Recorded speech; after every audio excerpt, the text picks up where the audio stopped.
That winter was wondrously beautiful.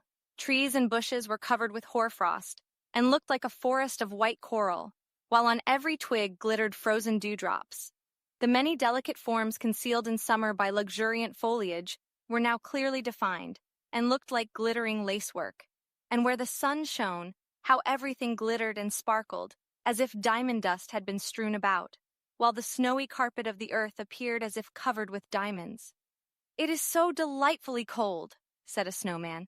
"It's terribly cold," barked a yard dog. "A stove is the finest thing in the world at this season of the year."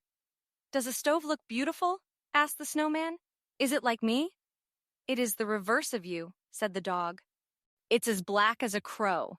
It eats firewood, so that fire spurts out of its mouth. You can see it through the window." Then the snowman looked and saw a bright polished thing with a brazen knob, and fire gleaming from the lower part of it. The snowman felt quite a strange sensation come over him. It was very odd. "And why did you leave such a comfortable place?" asked the snowman. "I was obliged," replied the yard dog. "I used to lie in a velvet-covered chair at the master's house. They used to kiss my nose, and I was called Sweet Ami. But after a while I grew too big for them, and they sent me away to the housekeeper's room. One day I bit the youngest of my master's sons in the leg, because he kicked away the bone I was gnawing, and they turned me out of doors and chained me up here." But the snowman was no longer listening. He was stove-sick. "Will I ever get in there?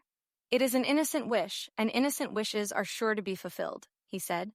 "You must never go in there, for if you approach the stove, you'll melt away," warned the yard dog. "I'll melt anyway," sighed the snowman. He did not enjoy the frosty weather anymore. During the whole days, the snowman stood looking in through the window, and in the twilight hours the room became even more inviting, for from the stove came a gentle glow. Soon the weather changed. Winter melted into spring, and the snowman began to thaw. As the warmth increased, the snowman decreased. He said nothing and made no complaint. One morning he broke and ran down into the ditch by the well like his predecessor last spring. But next winter the snowman was brought into existence again amidst the joyous shouts of boys and girls.